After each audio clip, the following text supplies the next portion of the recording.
Thank you for joining me on my podcast. Would you just introduce yourself to the audience and tell us a little bit about what you do, where you're from? Yes, I am Dr. Paula Chambers. I teach online classes in a mind-body movement form called NIA Technique. NIA Technique is a high intensity but low impact exercise form that ministers to your whole being, body, mind, emotions, and spirit. It heals and builds wellness in your body and also in your soul.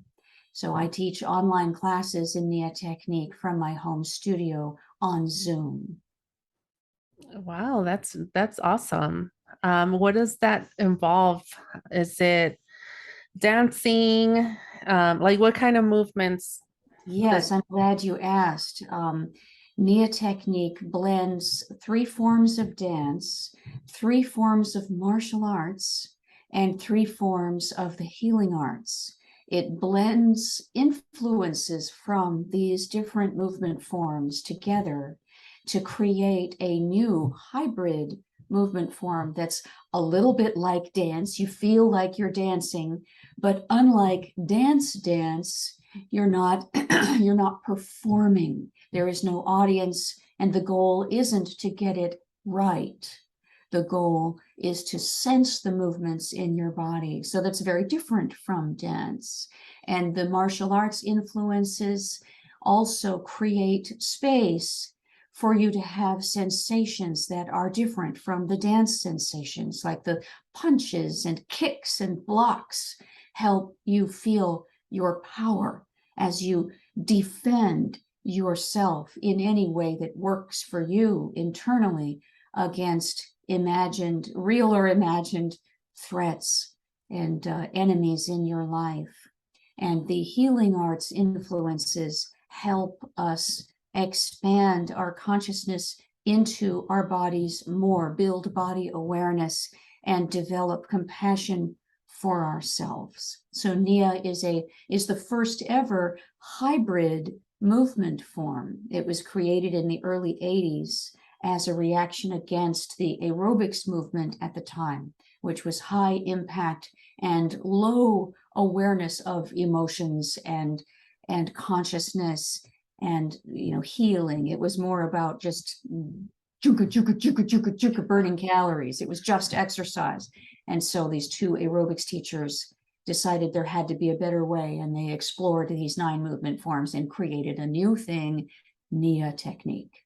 Yeah, that's very interesting. I actually started following this spiritual person on social media, and they also use like a martial arts style, like movements and stuff, like for healing.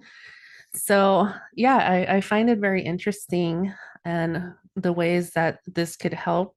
I mean, how does that movement and how does this technique help with healing specifically? Well, the center of NIA Technique is joy. Unlike other exercise forms, which are designed to serve other purposes, mainly burning calories and building skills, NIA Technique is designed specifically to create a feeling that we call the joy of movement. It is a very specific feeling that we create through the magical combination of music and movement. The movements, the choreography relate directly to the music, but not in a performative way, in an experiential way.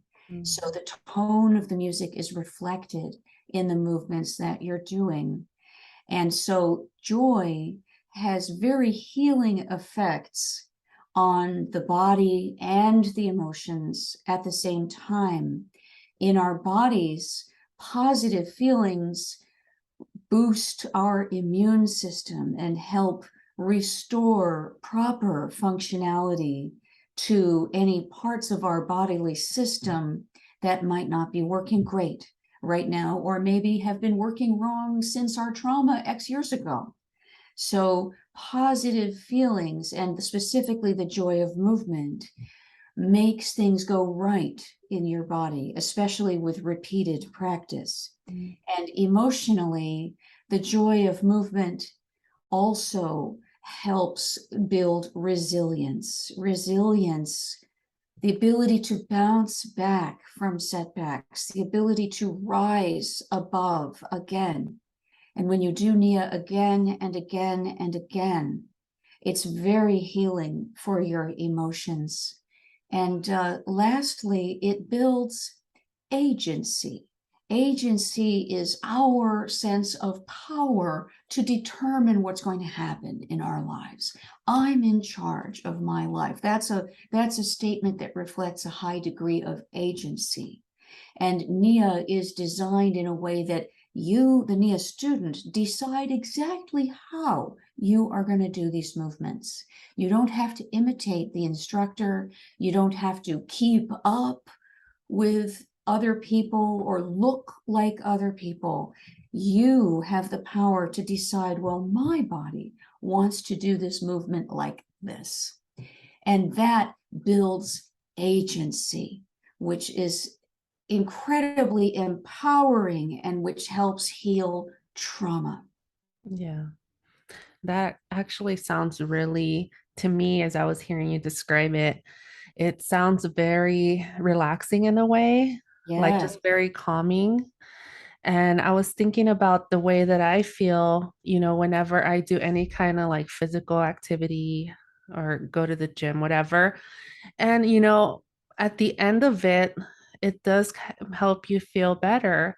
And so this technique specifically is different because, like you said, you kind of do it at your own pace, right? At your own pace, well, in your own way, Yeah. which allows NIA to accommodate, for example, injuries. Let's say you have a torn rotator cuff and you just can't lift your arm past a certain point. If the choreography involves lifting both arms way high, well, then you just lift your one arm and nobody's going to call you out or correct you. It's not, come on, get that other arm up. No, no. And it's completely other than the mainstream fitness philosophy of no pain, no gain. We feel no pain, no gain is wrong, wrong, wrong, wrong. We feel that pleasure is the key to fitness and wellness. So NIA is designed to create pleasure. And that goes for the nervous system too. The no pain, no gain model leads to people feeling all jacked up. Like, okay, I've gotta lift them up. The instructor's going, get them up, lift those knees higher. Yeah, yeah. And you're like, okay, okay, it's the opposite of calming.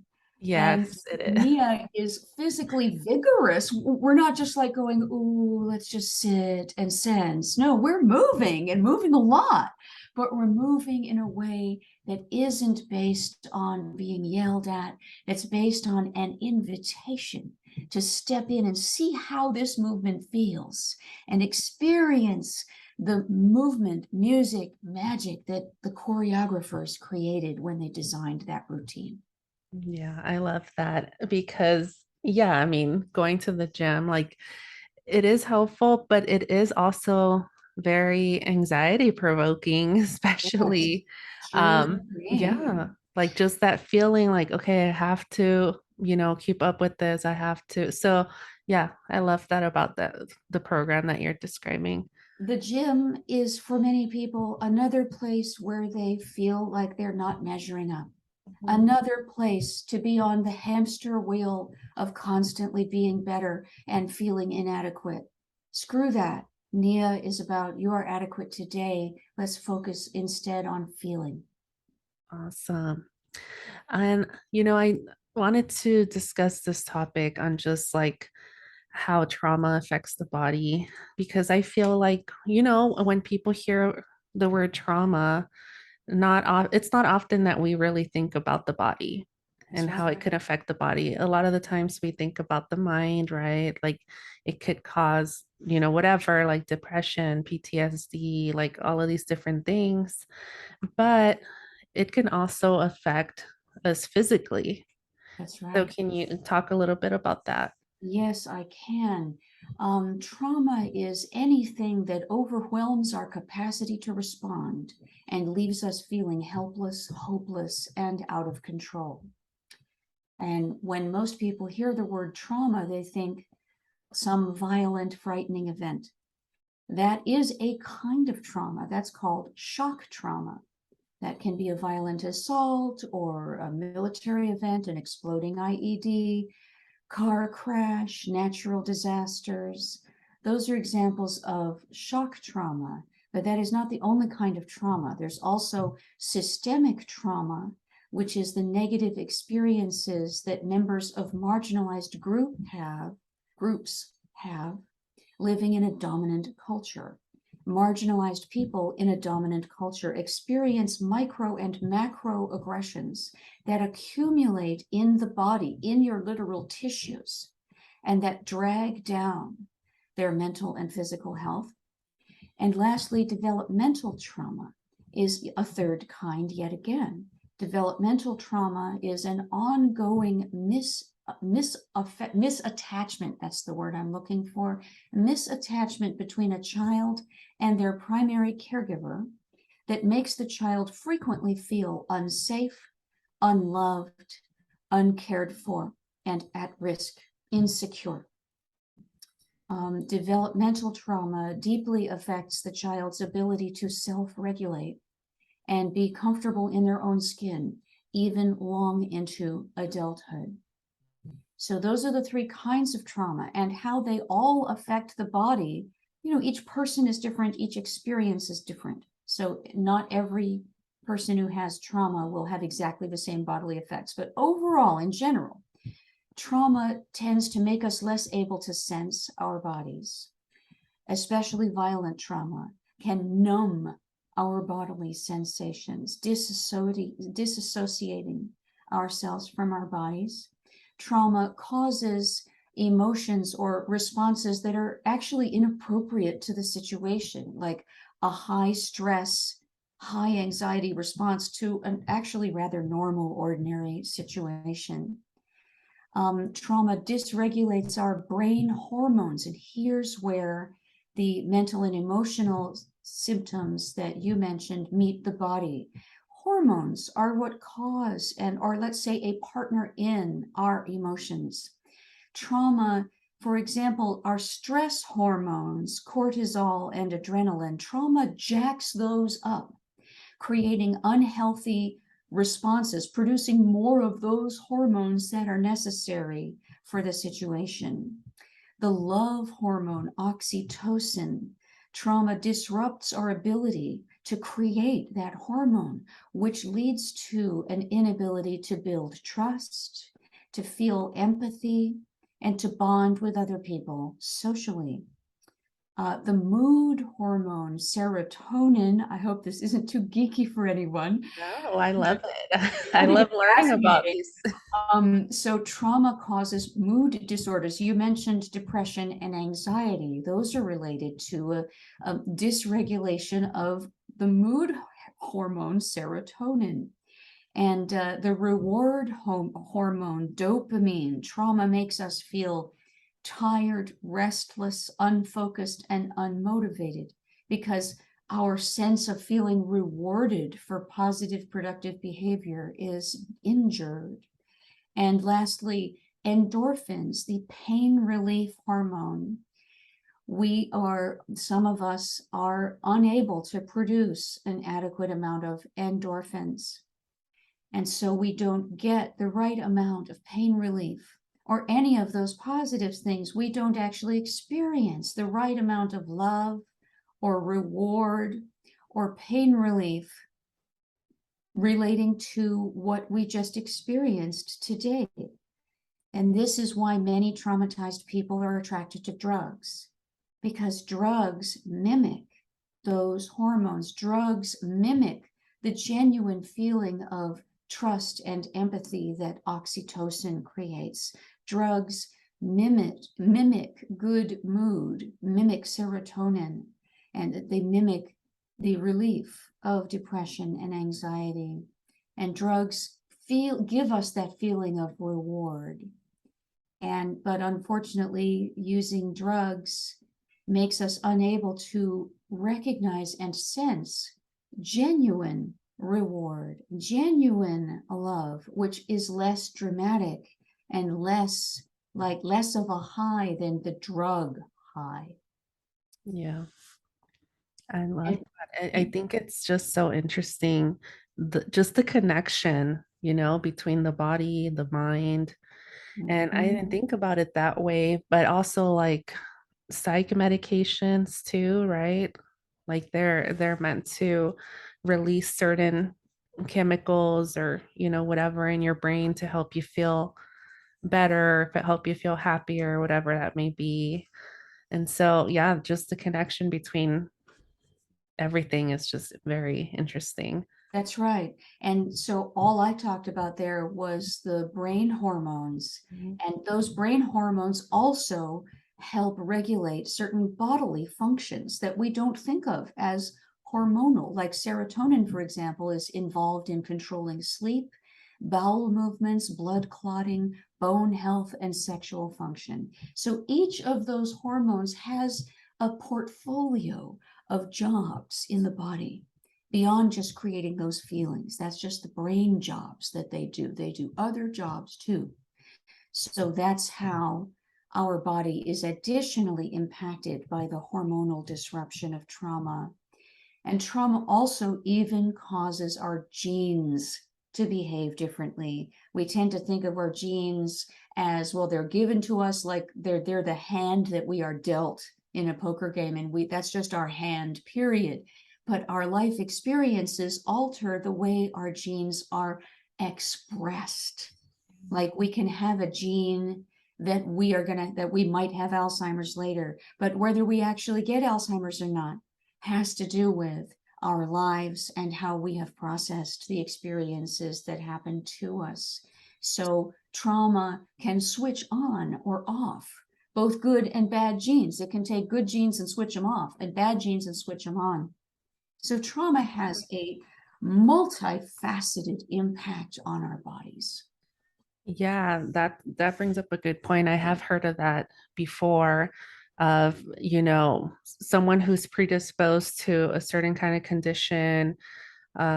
It could be triggered by trauma, right? Or just Mhm. those types of experiences. Absolutely. Yeah. So what types of well, the what types of work, I guess, can someone take to begin this process of physical healing? Well, any mindful movement practice has the potential to help heal trauma. And most mindful movement practices, such as yoga or Tai Chi, they're all different. They all have their own energy, their own feeling of what it's like being in that kind of a class. And individual people have different access. Like maybe there isn't a Tai Chi class near you, but there is a yoga, and oh my gosh, there's yoga at your gym that you belong to. So access to mindful movement modalities is a big factor on what people do, what they have access to. But and NIA Technique is distributed around the world, but not very deeply. There aren't a lot of NIA classes in a lot of areas. It's throughout the globe, but very thinly sprinkled around. And that's the great virtue of taking online classes in NIA, where you can't find an in-person class. So, but anyway, to answer your question, really, is that a person who wants to use their body to heal trauma should find something they have access to, a mindful movement practice, such as, well, NIA Technique is just the best in my opinion, but Tai Chi, martial arts, yoga, any kind of even conscious dance, ecstatic dance. There's just a myriad of mindful movement options that exist, and find one or two that exist near you and make yourself go to those classes. Try it. Buy their little introductory package or sign up for, 2 classes instead of just one. Give it more than one chance. And if you start to feel a little better, just be open, go in with beginner's mind and believe this could help me, especially even if I feel stupid while doing this, even if the people in the room aren't like me, even if I feel insecure in this unfamiliar environment, even if I'm injured and I can't do all the movements, even if, oh my God, this is a bunch of old people and I'm young, this can't be for me. All of those judgments, set them aside. Go in with a real open mind and see, what does this practice have for me? Yeah. And then make it a regular part of your life. I know that many people don't have full control over their schedule. Maybe their hours at their jobs are scheduled on a last minute basis, which is just totally infuriating and makes you not able to plan anything in your life. I hate that. But whatever you can plan, do plan. Use the power that you do have in your life. No matter how bossed around your life may make you feel, you do have power over something, no matter how small it is. So use that power and say, okay, I am going to choose to make mindful movement a part of my life. Make it happen. Yeah. Yeah, because I'm thinking of just the long-term effects of just holding on to all of that in your body, and just the types of illnesses that it could cause. And yeah, I've actually heard of people who use this instead of like traditional like medicine Mm-hmm. to heal their bodies, right? Yeah. So that's very interesting to me also. Yeah. And I'm also thinking about too, as I was hearing you talk, of how even with myself, like if I'm feeling anxiety about something or just not feeling good about something mentally, and just the way that it manifests in my body, like stomach aches, back, stiff neck, whatever. And so again, just going back to like the connection, right, Oh, between everything. absolutely. And in fact, that's a way to think about the cost of these mindful movement classes. Occasionally, you'll find a class that's donation based near you. Awesome, awesome. Or a free class paid for by the city. Fabulous, fabulous. So do those if you have them. But if you find yourself uncomfortable paying $10 a class or $15 a class for your mindful movement practice, think of it this way: the class is usually an hour long. How much does an hour of psychotherapy cost? An hour of psychotherapy costs between 60 or $80 on the low end for state or city subsidized therapy, and $200 or more on the high end. And therapy doesn't benefit your body. I'm not saying don't go to therapy. Yeah. Do, but body work complements your therapy and deepens the value that you get for your $100 or whatever you're paying for your therapeutic hour at a comparatively low cost, and also builds your wellness. And ultimately, health is wealth. Think of all the doctor visits you won't have to have, the diabetes you're not going to get because you started working out now. Yeah, that is true. Developmentally, is there also an effect like with trauma to just development? I'm thinking of like children and just like as they grow older. Oh, absolutely. Absolutely. I suppose children can experience all of those kinds of trauma that I explained a little while ago at the beginning of our conversation. Of course, children can experience shock trauma. We sure hope nobody experiences Yeah. that. It's terrible to have a child have a shocking, violent, overwhelming event. And children of color experience systemic trauma, sure. But children, even in the dominant culture, can experience developmental trauma, and that is me. I'm from the dominant culture. I'm, from the white upper middle class. I have been fortunate not to experience shock trauma or systemic trauma because I'm a privileged white woman. So I haven't experienced any of that, but I got more than my share of developmental trauma. So, and I can see how it affects me. In my description of developmental trauma, I said that it deeply affects the child's ability to self-regulate and to be comfortable in their own skin, even as an adult. That's been so true of me. I am 60 years old, and I still get a heart-pounding feeling and feel really uncomfortable in my own skin in certain situations that trigger me. Happily, they don't come up that often, but I can see myself also having inappropriate responses to rather normal, ordinary situations, like before this conversation, right? I love talking about what I do. I love meeting podcast hosts. It is a privilege for me to be a guest. It is a pleasure right now that I'm talking, I'm fine. But an hour ago, I was like, oh my God, oh my God, oh my God, and many of the pleasant challenges that I create for myself because I like to do something right before it. I'm like, oh my God, oh my God, oh my God, right? Wouldn't it be different if I was just, oh boy, oh boy, oh boy, I'm about to do this fabulous thing that I created for myself to do. Oh my God, like that. So I feel it, and my behavior when I was young, I've since done reading about the effect of particularly divorce. That was the source of my developmental trauma. My parents, their marriage fell apart when I was 4, and they divorced and split up when I was 5. It was a 2-year phenomenon, which when you're 5, that's 2/5 of your life.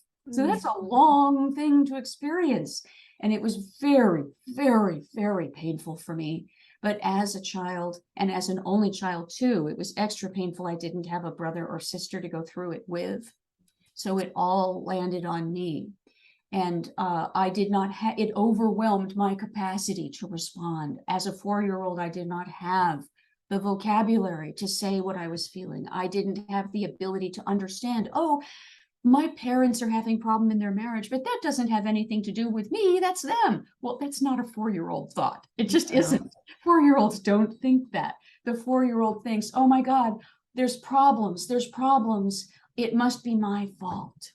So I blamed myself, as any 4-year-old would in or out of the dominant culture. Any 4 and 5-year-old would blame herself and feel bad about her. I must have been bad. I must have been bad. I have to be very good from now on. And I've now since done some reading about the effect of divorce on 4 and 5-year-olds specifically. And I'm not saying no one should ever get divorced. I'm not saying that. I actually think it would have been worse for me had my parents stayed together. In the long run, it would have been worse for me. But there was pain either way. In a bad marriage, there's pain with the split and there's pain with staying together. But anyway, I have learned that girls in particular, whose parents get divorced when they're 4 and 5-year-old, have a lot of high likelihood of being promiscuous when they're teens, screwing a lot of guys. And, oh, I did that. That I did the promiscuity thing from age, 18 until I was in my early 20s, 5 years, during which I am bloody lucky that I didn't get raped. I am lucky I didn't get a disease. I'm lucky I didn't get beaten or kidnapped. I was going home with guys that I just met. And that is self-harm, engaging in risky behaviors where you could die or be injured. That is a form of self-harm. And I trace that right back to my developmental trauma. So that's just an example of how developmental trauma is felt by the person potentially long into adulthood. Yeah. Thank you so much for discussing this topic with me. It's very interesting, but it's also just very helpful to be aware of, I feel. So where can people find more information if they were looking? Well, if you'd like to take my online class, which everybody has access to, right? It doesn't have to be geographically near you. But my website is www.paulachambers.me, not .com, .me. And on my website, you can take a free class anytime using the discount code imperfect. That will tell me that it was a listener of this Imperfect Mellow podcast. That's my first offer. I have 3 offers. The second offer is on October 16th, 2022, from 9:30 to 11 Pacific time. I'm offering a special Intro to NIA class. If you feel hesitant to jump into a class where you might be the only first timer, maybe you wait for October 16th and take Intro to NIA. The regular price for that class, which is an hour and a half long, to allow extra time for me to present information about NIA and for us to discuss our experience afterward, that regular price is $20. But for you, Imperfect Mellow listeners, you get it for $15 using the discount code imperfect. And lastly, I am offering a 3-week series this November, 3 consecutive Saturdays, the 5th, the 12th, and the 19th of November, from 10:30 to 12 in the morning, 10:30 a.m. to 12 noon Pacific time, called Affordable Body-Based Trauma Healing. And you will experience some NIA, but I will give you other ideas and tips that you can do for free or very cheap using your body, which you always have access to. Yeah. And Thank you. That sounds like a good deal, yes, honestly. that class is $60 for the 3 weeks, and $50 for Imperfect Mellow listeners using, again, the discount code imperfect, all caps, imperfect in all caps. Okay. Awesome. Thank you so much for sharing your knowledge with us and also giving listeners the opportunity to try, your courses, your classes, and everything. It sounds like it would be very helpful. So I'm going Thank to you. be checking it out too. I hope to have you step into a class at least once, try Yeah. it once and see how it feels in your body. My mission is to share NIA with every person who would really benefit from it. And maybe that's you, maybe that's not you, but I want to get you to try it. You, Susie, and you, each listener listening right now, to try it one time. And don't imagine, by the way, that NIA is only for women. It is true that men are less frequently taking group fitness classes of any kind, including dance classes, right? Go to any ballet class. You're lucky if there's even one guy, right? But men, I want men in my classes. I have a lot to give to you. I promise you the class will not be too girly. I promise. Thank you. Okay, well, thank you for coming on to my podcast, and I will definitely share all of these really cool resources, with listeners. But Thank thank you you so for inviting much. me. It's a real pleasure to be part of your journey, your evolution as a podcast host. Thank you.